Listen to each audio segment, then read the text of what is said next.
Alright, so I'm back on the ground. We're going to follow the stem. I think we left about a 35 foot stem. I chunked out some of it, you saw, but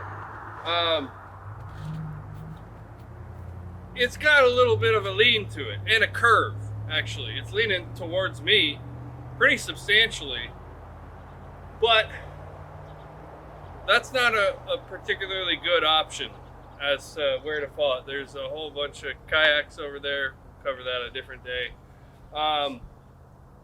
So we're gonna fight the lean. And now I said it's got a substantial curve to it. It actually really curves, which is how we were able to throw the top the other direction.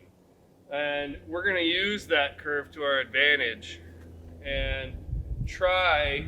There's some little spruce trees over here. We're gonna try to drop the tree in between those little spruce trees. Even if we hit one of the spruce trees, that's totally fine. There's nothing really over there to worry about. So we're gonna do that by, I'm gonna do a very narrow undercut in this tree. Like you're supposed to do a third of the tree. I'm gonna do a quarter or less of the tree. And that's gonna leave us a lot of room for wedges. So I'll cut into the back of the tree and we'll sink some wedges in there and chase the bar and chain into the tree with the wedges. And I think because of the amount of curve that this tree has and the weight that is still up there, that it actually isn't going to take that much wedging, but we'll see. Sometimes the stems can be a real bear because of the lack of branches to weigh it over, but we'll see.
She's too fat.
All right, so this is what I meant by a very narrow undercut. This is probably just about a quarter, maybe even a little under a quarter of the width of the tree.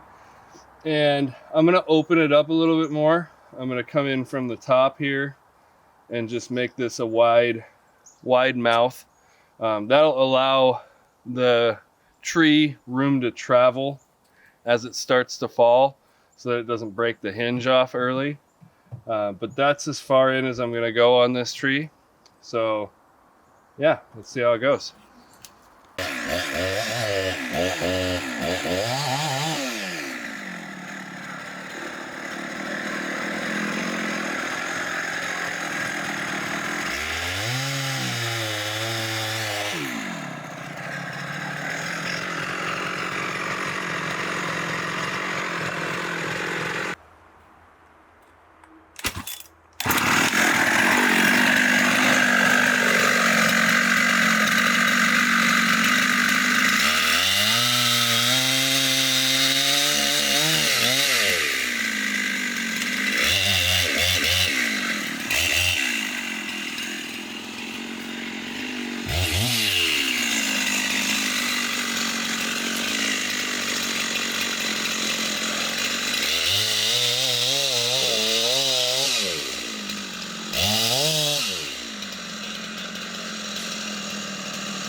What do you got going on, Max? Well, remember when I said that sometimes an empty stem can be a real bear to push over? That's what we got going on right now.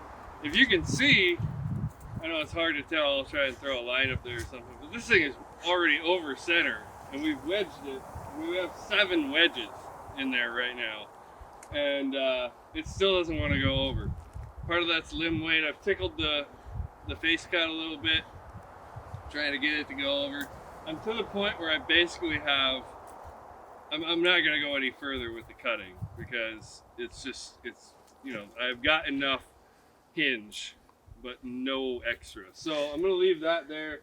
But what I've done is I've taken this is a double lift wedge, which are not my favorite all the time, but for this it's going to be perfect. I've taken it and I'm going to put it kind of sideways on this side of the back cut, and being closer to the hinge, it's going to give us more leverage. So it shouldn't take a whole lot on that wedge, and this thing will go over. Watch me eat my words.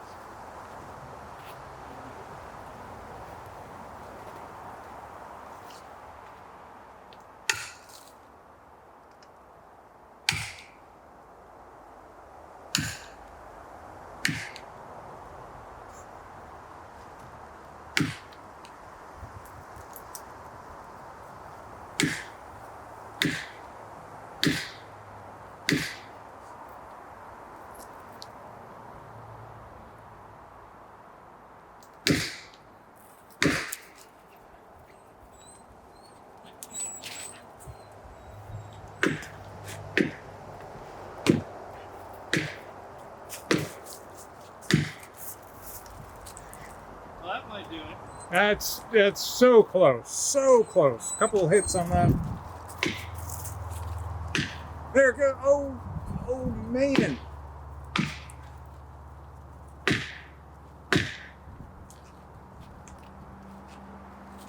Breathe on it.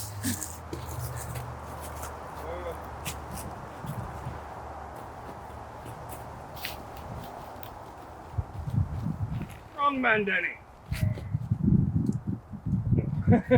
Not so strong. Right there. I know. Oh, There goes that. geez. This is almost through the. Let's give it point.